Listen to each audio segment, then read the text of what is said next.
went crazy. I hung up the phone. I ran out. I can't even remember because it was so long ago if I locked the door or not. I just ran out the house, ran to the church, went in the church, and glory to God, thanks to God, he was sitting there with the gun on the desk, and he had not done anything. But it was made for me to think that something had happened, that the gun had gone off. Like I said, they said, I'm going to do it. I'm going in and out. Then I heard the loud sound. That sounded like the gun going off. Could have been them hitting the desk. Could have been them clapping two books together, whatever. But the sound sounded like the gun had gone off. So the first thing I thought was, let me get over there. Like I said, I don't even know if I locked my door. I just took off running. I didn't even take my car. I ran to the church, let myself in. He was sitting there with the gun on the table. And that's all I can remember after that. And I remember to myself walking in, him sitting there saying, why would you even call or make me feel like something has happened? And you just sitting here crying. And years later, as I look back over, I always felt it was a joke. I always felt it was a joke. It still haunts me to this day, because you never want to be approached by someone that's going to kill themselves, or someone that's saying, you're the last person I'm calling. If you don't stop me now, when I get the phone with you, I'm going to kill myself. At 15, that's something hard to handle.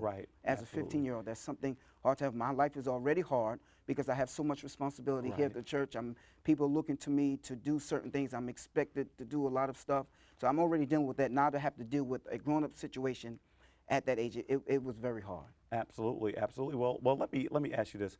There was a lot of stigmas that was associated with our church. I think one of the early things we started to hear when we got there was a division between, our pastor was very, very young when he came, and there was a division between some of the older members and some of the younger members.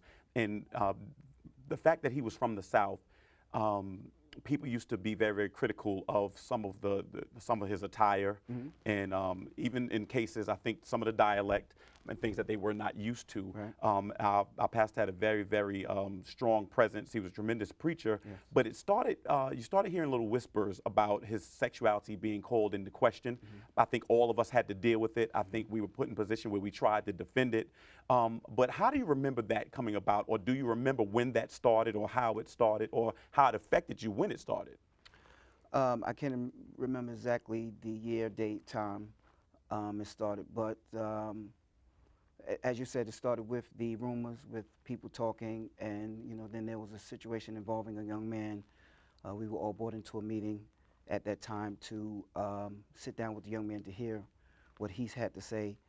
Upon hearing what he had to say, that he was propositioned, from that point on, that's the very first instance that I remember of some type of rumor dealing with homosexuality or sexuality at all, was from him. After that, then you heard rumor after rumor after rumor, and it got to a point where you say, everybody can't be lying about the same thing. Everybody's saying the same thing. Somebody has to be telling the truth. Everybody can't be lying. Everybody can't have it out for you. Was that hard to deal with at that age? Yes, it was. You already have a great amount of responsibility on yourself. Then you had the situation we just discussed about the gun. Then you have this person that you're looking up to, that you respect, that you aspire to be like, and now all this stuff is coming into play. So now you're like out in limbo. What do you do? How do you approach it? Did you actually believe it, or did you dismiss it? I dismissed it. Okay. I dismissed it. And anybody you look up to, you wouldn't want to believe any bad things about them. If someone was to come to my son and say, your father's X, Y, Z, my child is going to, I believe my child is going to, say my father's not like that. Any child will say that about their parent. This man was like a parent to me. I looked up, as I said, to this man. So this stuff is coming left and right, but I'm, blocking it off, and I'm saying that's not true. It can't be. Y'all just have something against him. You're jealous because he's accomplishing so much. He has so much respect. He's doing a lot. He's come, from the South, and he's made such a great impact in such a short time.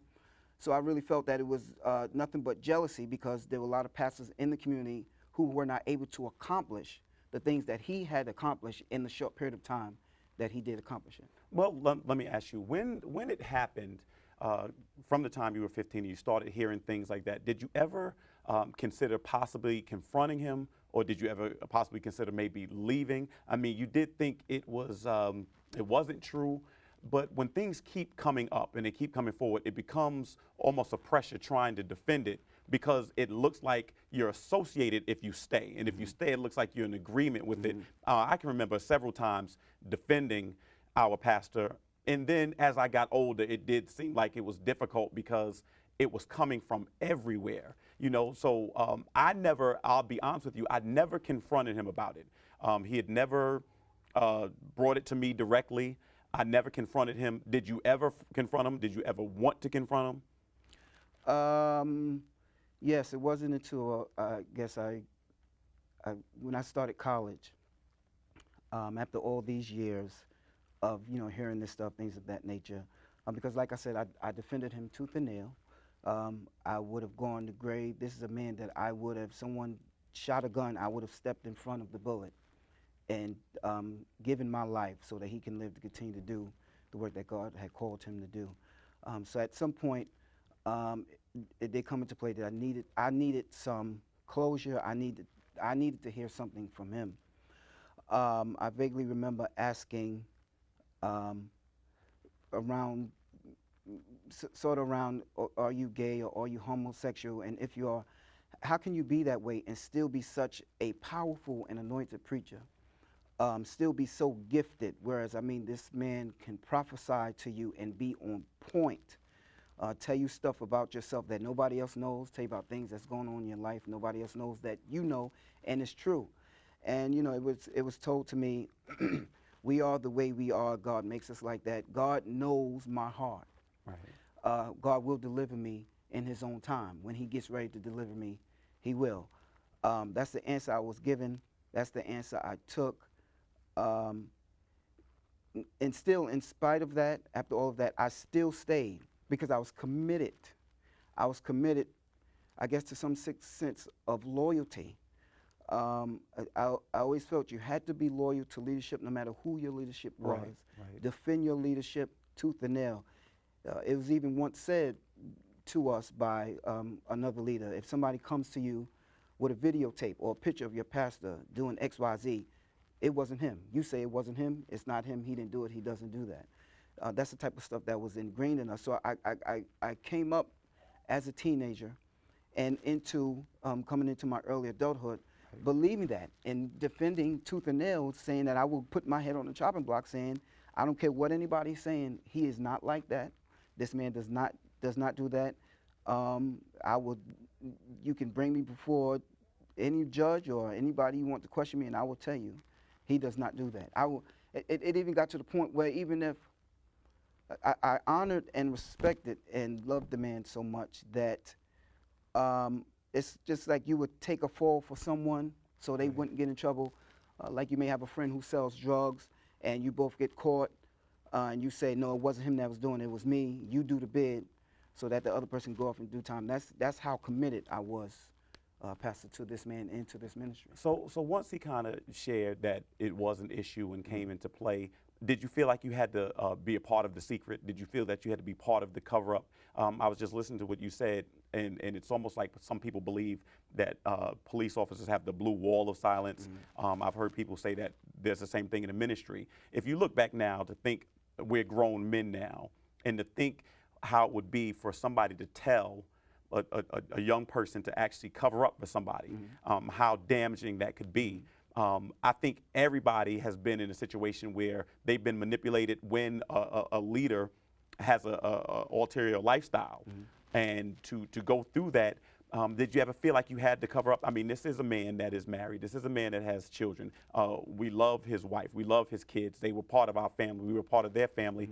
And how did you feel being around the family? How did you feel around being when you're around other parishioners that may have made these accusations? How did you feel then? Did you feel like you had to be part of the cover-up? Pastor, to be honest with you, yes, I felt I had to be part of the cover-up because as you said, being there, you're already guilty by association. Or people are already saying, because this is the man's lifestyle, 9 times out of 10, it's the ministry's lifestyle. 9 times out of 10, the people that's involved, it's their lifestyle. yes, I felt I had to cover up. I had to be quiet. You don't want the wife to get hurt. You don't want the children to get hurt. I really never really, to be honest with you, really thought about it. I was into doing what God had called me to do. Well, let me ask you this: if he were watching this today, and he's invested a lot of time in us, he trained us, and the relationships have changed. I have no association, you have no association anymore. What would you say to him today if you could speak to him over just the course of 20 years? If you could say something to him about how you ultimately felt about what had transpired, what would you say? I would say, first of all, I love you. I respect you. I want to thank you for the opportunities that you allowed and provided for me as far as ministry was concerned. I had the opportunity to travel all over the length and breadth of this country. I've met some great men and women of God. But as a result of the whole situation, I think my life was kind of upside down. I was already standoffish and kept to myself. But I was even more closed up person. After that, I didn't want to go out and meet people. I got to a point where I didn't want to do anything. I didn't want to go out except if it was going to church and coming home. I really felt that my life was changed and hurt tremendously, whereas you felt that you had to do, or you were quote unquote Satan or the devil. That hurt me. The manipulation that was put upon me to make me think that you have to do X, Y, Z because I am the leader. You have to come to church. You have to go to that prayer meeting. You have to run this errand. You have to do that. What made you finally leave? I guess, Pastor, I grew up. 36 years old. I'm 30. I'll be 38 this year. It's been 2 years now that I've been gone.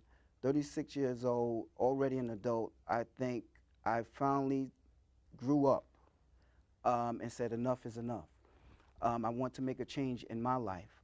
I've seen or saw so many great people falling, political figures, leaders of the church, and I said to myself, I didn't want to be that person. I realized there was a call on my life outside of that ministry. Because of all that transpired and everything that has happened, it took me 2 years to finally adhere to that call to pastor. I knew this was something that God had told me to do.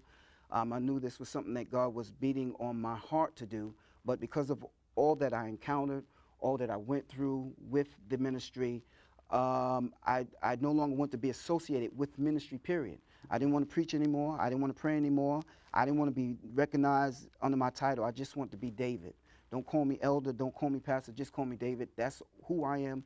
That's all I want to be. But I realized that if I didn't do what God had called me to do, there were other people who will fall short. There are other people who would not benefit from the gift that God had given me. I just got fed up. I got to a point where I just could not take it anymore. Then it was said to me, after 20 some odd years, that I can no longer trust you. That hurt me, because everybody else left. Everybody else left for their own reason. It was even said that I was the last person, quote unquote, that was there who came when he started. I stayed there and I stuck it out through everything. I backed you through everything. And then for you to tell me after 20 some odd years that you don't trust me, that really hurt me to the core. That hurt me to the core, that I backed you for years. And then you can tell me this. I gave up my childhood or my teenage years for you, for the ministry.